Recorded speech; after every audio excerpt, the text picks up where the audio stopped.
पछतावा। राजवीर मंदिर में बैठे कुछ सोच रहा है। तभी एक व्यक्ति आता है। उसके हुलिये को देखकर कह सकते हैं कि वो एक मुस्लिम है। वो मंदिर में आकर पूजा करता है।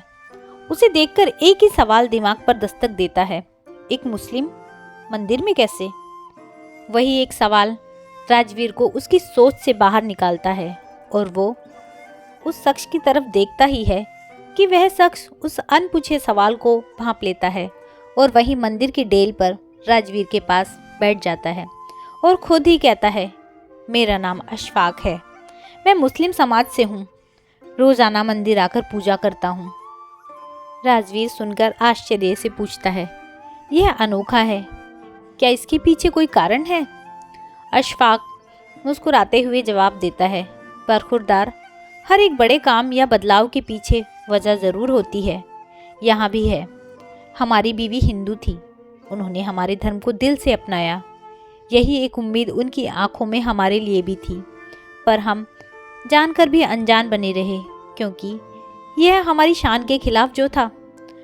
वो जीवन भर हमारे खातिर अपने भगवान से दूर रही और एक दिन वो हमसे दूर अपने भगवान के पास ही चली गई। उन्होंने हमें एक खत लिखा था जो उनके इंतकाल के बाद हमें मिला। उसमें लिखा था, उन्हें अपने ईश्वर से बहुत प्रेम था। वो हमसे छिपकर ही यहाँ इस मंदिर में आया जाया करती थी। हमें बुरा न लगे इसलिए कभी नहीं बोल पाई, पर धोखा नहीं देना चाहती थी, इसीलिए खत लिख दिया। उन्होंने हमारे प्यार के खातिर, हमारे अभिमान के खातिर अपनी इच्छा कभी जाहिर न की, पर मरते मरते वो हमें सच कह गई। तब हमें प्यार की कीमत समझ आई। इसलिए उनके जाने के बाद ही से सही, पर हमने उनकी वो एक इच्छा पूरी की। अशफाक की बात खत्म हो जाती है। दोनों कुछ देर खामोश बैठ जाते हैं। अशफाक की बातों से राजवीर के चेहरे पर बेचैनी सी है, जिसे देख अशफाक राजवीर से पूछता है, जनाब, आप कुछ परेशान से लग रहे हो। राजवीर कुछ असहज सा हो जाता है और कहता है, नहीं, ऐसा कुछ नहीं। अशफाक कहता है, बरखुरदार, आपकी बेचैनी देख कह सकता हूँ आप किसी सच से ही भाग रहे हो। राजवीर तेजी से वहाँ से उठकर जाने लगता है, जैसे अशफाक ने उसकी कोई चोरी पकड़ ली हो। अशफाक उसे रोकता है, पर राजवीर तेजी से वहाँ से निकलकर अपनी कार में बैठकर चला जाता है। राजवीर के दिमाग में अशफाक की सारी बातें घूमने लगती हैं। राजवीर को रात भर नींद नहीं आती। सुबह होते ही वो फिर उसी मंदिर में जाकर बैठ जाता है। फिर से उसकी मुलाकात अशफाक से होती है। अशफाक राजवीर के पास आकर बैठ जाता है। अशफाक समझ रहा है कि राजवीर उससे कुछ कहना चाहता है, पर अशफाक चाहता है राजवीर खुद अपने अभिमान को तोड़कर सच को उनके सामने रखे, जिससे वो भाग रहा है। पर वहीं राजवीर चाहता है अशफाक उससे आगे से सवाल करे, पर राजवीर कुछ नहीं बोल पाता। 2-3 दिनों तक यही चलता रहता है। आखिरकार एक दिन राजवीर खामोशी तोड़कर बोलता है, असल में मेरी नौकरी में थोड़ी दिक्कत है, बस इसीलिए परेशान हूँ। अशफाक जोर जोर से हंसने लगता है, बरखुरदार, इतने दिनों बाद अपनी खामोशी तोड़ी भी तो झूठ बोलने के लिए? मियाँ, हमारे बाल धूप में सफ़ेद नहीं हुए हैं। आपका चेहरा साफ कह रहा है आप खुद से खफा हैं। खुद की गलती मानने की हिम्मत नहीं है आप में। आप इस पुरुष प्रधान समाज में वही पुरुष हैं जो अपने मन रूपी अकड़ में इतने जकड़ गए हैं कि सच को स्वीकार नहीं कर पाते।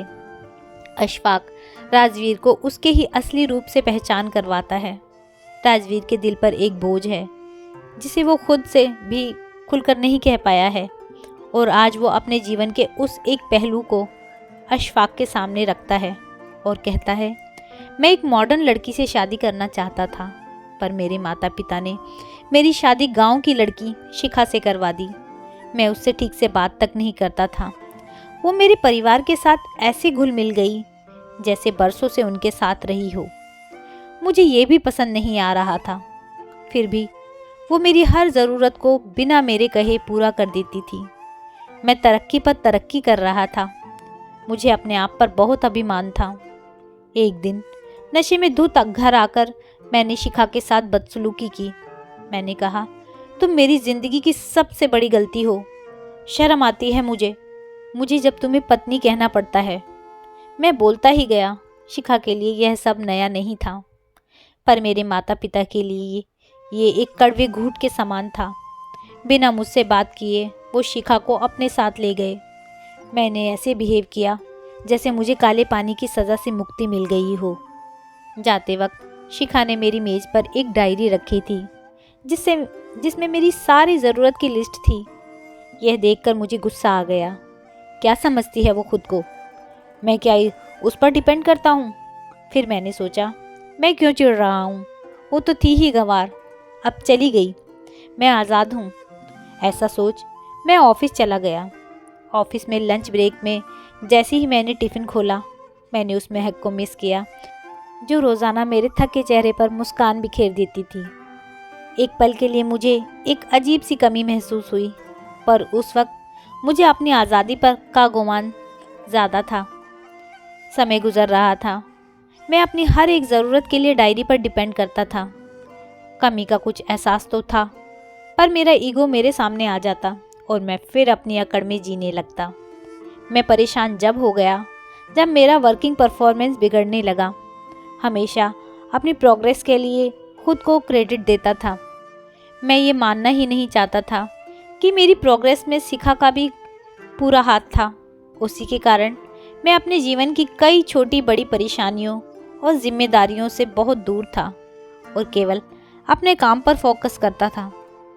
बेस्वाद खाने में, मुरझाए फूलों में, बिखरे घर में, हर उस जगह जहाँ मैं शिखा को देख चिढ़ता था, उसे गंवार कहकर निकल जाता था। मुझे उसकी कमी महसूस होने लगी थी, पर मैं ये मान कैसे लेता? एक दिन मन भारी हो गया। फिर मैंने माँ को कॉल किया। वो मेरी आवाज़ से ही समझ जाती थी कि मैं परेशान हूँ, पर समझते हुए भी माँ ने मुझे इग्नोर कर दिया और कहा कि शिखा ने दूसरी शादी का फैसला कर लिया है। यह सुनकर मुझे और भी गुस्सा आ गया और मैंने कॉल कट कर दिया। कुछ दिनों पहले ही मुझे डाक से तलाक के कागज़ मिले। पता नहीं क्यों मैं खुश नहीं हूँ। मैं चाहता तो यही था कि शिखा मेरी ज़िंदगी से दूर हो जाए, पर आज मैं बेचैन हूँ। अशफाक थोड़ी देर रुक कर कहता है, अब तुम क्या सोच रहे हो? राजवीर कहता है, शिखा मुझसे बहुत प्यार करती थी, फिर वो कैसे दूसरी शादी के लिए सोच भी सकती है? अशफाक कहता है, वाह मियाँ, क्या अभी भी वो आपसे पूछेगी कि आगे बढ़ूं या नहीं? आज जब आपको उसकी अहमियत पता चल गई है, तब भी उससे सच कहने में झिझक रहे हो। सब कुछ सामने है, पर फिर माफ़ी मांगने में खुद को छोटा महसूस कर रहे हो। मियाँ, समझ लो, अगर अब भी अपनी ईगो में रहे तो फिर मौका नहीं मिलेगा। दोस्तों, आदमी का यही ईगो ही उसे ज़िंदगी से हरा देता है। राजवीर सब जानता है, पर उसके अहम के कारण वो शिखा से बात नहीं कह पा रहा है। शायद उसे डर है कि इस बार शिखा उसे मना ना कह दे। अशफाक राजवीर को झंझोड़कर कहता है, जब मैं अशफाक होकर मरी हुई बीवी के खातिर मंदिर जा सकता हूँ, तो क्या तुम एक सच स्वीकार नहीं कर सकते? राजवीर को अशफाक की बात दिल पर लग जाती है। वो कॉल तो नहीं करता, पर शिखा को एक मैसेज करता है। मैसेज डिलीवर होते ही उधर से कॉल आ जाता है। दोनों के बीच लंबी बात होती है और यह एक लंबा कॉल दोनों को मिला देता है। दोस्तों, एक टेक्स्ट के बाद शिखा एक पल नहीं रुकती और कॉल कर देती है। यह एक औरत का दिल है। वो जिससे प्यार करती है उसे कभी झुकाती नहीं। वहीं एक आदमी हर उस औरत को झुकाता है जो उससे प्यार करती है। दोस्तों, वक्त किसी का बंधक नहीं। वक्त रहते काम हो जाए तो वह अमूल्य है, वरना पछताने के अलावा कुछ नहीं रह जाता। जीवन में जो भी मिले उसे स्वीकार करने की कोशिश करें। ज़रूरी नहीं हर चीज़ जो आप चाहते हैं वही आपको मिलेगा, लेकिन जो आपको मिला है वह आपकी किस्मत है, जिसे अच्छा या बुरा बनाना केवल आपके हाथ में है। तो दोस्तों, आपको यह कहानी कैसी लगी मुझे कमेंट करके ज़रूर बताइएगा। यदि कहानी अच्छी लगी हो तो कहानी को लाइक कीजिएगा, शेयर कीजिएगा। यदि चैनल पर नए हैं तो चैनल को सब्सक्राइब कीजिएगा।